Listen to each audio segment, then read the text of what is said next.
साहजी के लइका एगो पीछे पड़ल बाहर आई लव यू जानू बारे बाहर को होतर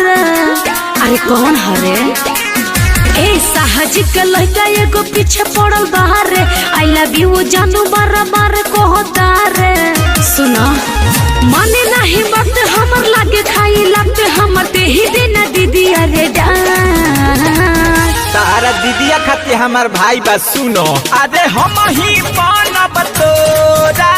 माई के दामाद रे लेके आइब तोरा दुआरा पर बारा अरे साहजी के लइका बनी तोरा माई के दामाद रे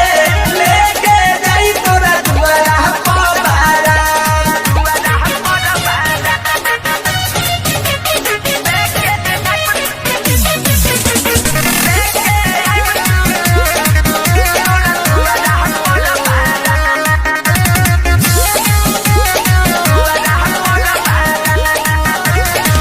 हमरा बाबू माई के लगे जानत नहीं खो कौन जात हई हम पहचानत नहीं खो सुनो नजरी के सोझा से चला जाओ अभी टाइम बट बाबू संभल जाओ होई साहजी के लइका ना केहू से डराला जब मन करेला ही तू भर खाला साहज के छोरे बारे लत फोरे मानत नहीं खे दीदी अरे बा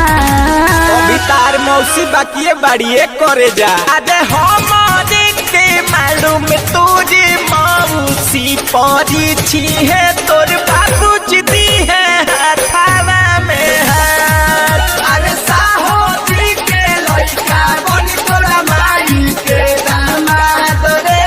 लेके जाई तोरा दुआरा पर बारा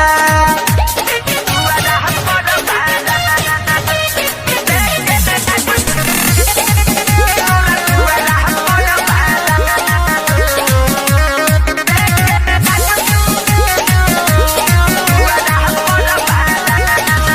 देखो बढ़ चढ़ के तू